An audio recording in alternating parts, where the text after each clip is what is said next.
Tell me one thing in your life that is great that came as a result of being comfortable. Most of us aren't defeated in one decisive battle.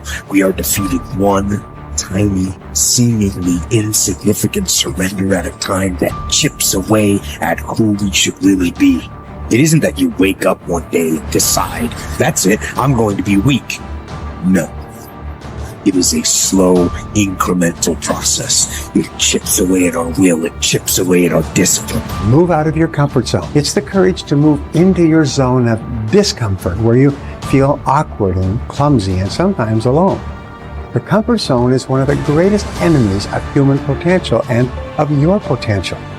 The people that are really successful, they're not looking for comfort. They're looking for excitement. They're looking for potential. Give up this old idea, I just want to be comfortable. Quit lying to yourself. You know you seek more than comfort. So understand that when you're trying to avoid the pain, when you're trying to avoid the struggle, when you're trying to avoid the hard things in life, you are actively choosing to be average. Start putting some pressure on. Put some pressure on yourself. Get out here and get about it. Once you figure out that you're in a race amongst billions of people that live in this world, you're in a race by yourself. You have a purpose, and it's your purpose, not everybody else's purpose. It is your purpose and only your purpose, and it's your race. That means you are persistently bigger than your excuses. You are persistently bigger than feeling lazy. And you are persistently beating the feelings that typically stop you. Stop coming up with excuses. Don't give yourself permission to continue to live a small life. You can't fit a big dream into a small life. Give yourself permission to go for it, to test yourself, to challenge yourself, to live full. When the sun comes up, you got all the books, you got all the tapes, you got all the access. Now it's time to hunt. And what separates you from everybody else is that when it's time to hunt, you're ready to hunt.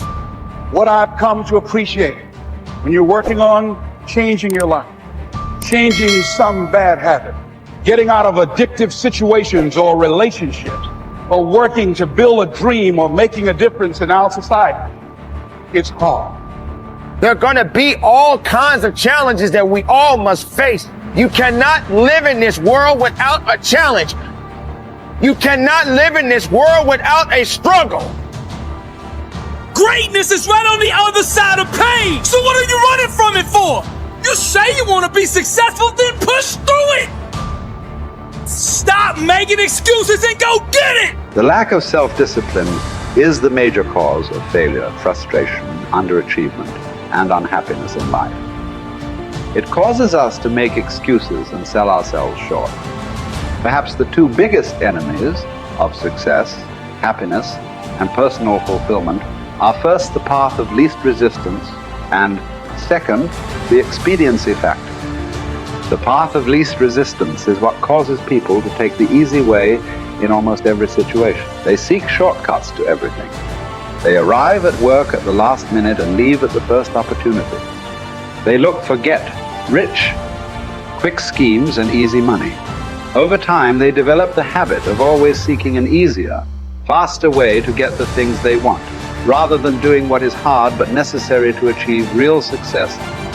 The expediency factor, which is an extension of the law of least resistance, is even worse when leading people to failure and underachievement. This principle says people invariably seek the fastest and easiest way to get the things they want, right now, with little or no concern for the long-term consequences of their behavior. In other words, most people do what is expedient, what is fun and easy, rather than what is necessary for success. Every day, and every minute of every day, there is a battle going on inside of you between doing what is right, hard, and necessary, like the angel on one shoulder, or doing what is fun, easy, and of little or no value, like the devil on your other shoulder. Every minute of every day, you must fight and win this battle with the expediency factor and resist the pull of the path of least resistance if you truly desire to become everything you are capable of becoming.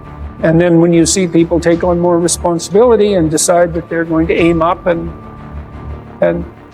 confront their suffering honestly and forthrightly, that their lives get better and the lives of people around them get better too.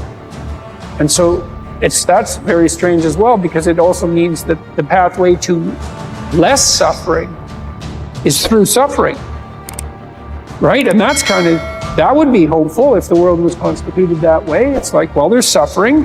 How do you make it worse? Run away.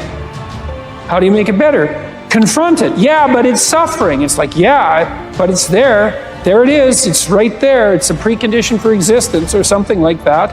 And it's like you have something important to do as well. And you confront it, and that's the pathway to transcending it. We need to figure out, like, now, today, what is, the best way to live your life? What is the, there's got to be ways where you can be putting forth the most positive energy. I mean, we know objectively what's causing pollution. We know objectively what's causing birth defects, and we're taking in too much chemicals and not enough vitamins. We know objectively all this stuff. We know how to organize our world, and yet we don't do it. We know how to organize our health, and yet very few people do it. We know all these things. The right path to being a happy, healthy person is to do all the shit that we already know you're supposed to do. Take care of your body, take care of your health, take care of your mind, your stress, meditate, be kind to people. We all know that. I mean, you ask anybody, they know how to get by and to be the most evolved version of you that you can be. I mean, it's not like a magical checklist. If you talk to people about it, you said, okay, here you got a person, you want to improve them. What are the things you're going to do to them? Okay, well, if I was a life coach, the first thing I would say is this guy's got to get on a diet that makes him healthy. I don't mean a diet just to lose weight. I mean just healthy foods in your body. Many, many vegetables. Start working out your body and get a better sense of how this machine feels when it's moving, it's flowing better, there's less tension in it, your mind feels relaxed, and you enjoy every single moment of the day better. Step 1, everybody knows that step, right? What's step 2? Be cool to people. Be nice to as many people as you can. Smile at as many people as you can. Have them smile back at you. Tip well when you go to restaurants. Just do the most you can. Be as nice as you can, and just still manage to not have people walk all over you. Just get through this life as nice as you can. The average human is capable of unbelievable improvement. That's the thing that's my superpower. I don't think I'm special. I just realized in looking at the science that humans actually are capable of this incredible amount of change. It is the strategy that our species took to be able to pass knowledge on through culture rather than having to have everything be instance. And in having that layer where we can drink in the culture and read books and learn from other people, and even now we're all learning from things that people thought thousands of years ago and wrote down. It's insane. It travels through to you, and all of that wisdom stored in culture, so that as your parents are teaching you things, they're actually encapsulating a ton of the wisdom that is endured, whether it's endured from religion or books or whatever. You're bathed in a culture that is giving you all of this incredible information. And so recognizing how powerful and potent that is incredibly meaningful. But you have to understand that you have to allow yourself to believe that you can learn from that culture in the same way that everybody else can. And that's what you're designed to do. Now, for me, that completely gave me the confidence, and I put confidence in air quotes because it's not like I believe something specific about myself. I just believed that the human animal is capable of this extraordinary change. And so now I just needed to point myself in that direction. Now, this is the key. Once I realized that I could get better at anything, it dawned on me that how I spend my time is a spiritual consideration. And I didn't want to die with potential that I failed to turn into skill set. That, to me, that speaks to me. How much of my potential can I actually turn into skill set and get good at this stuff and push and grow and improve? That to me is just this incredibly intoxicating thing. So for me, the discipline, the confidence, all of that comes from recognizing the human animal. Nothing special about me.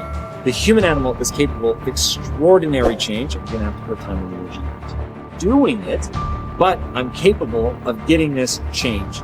Therefore, I can do anything I set my mind to. Therefore, it really matters what I choose to spend my time on. Therefore, I want to put structure and discipline in my life so that I can move forward on things that excite me, that matter to me, because I really can't have this big crazy dream that I'm thinking of. So my discipline is really born of my desire to have that thing, coupled with my belief that I can actually get there. Desire and belief. Get those two things right, and the discipline will take care of itself.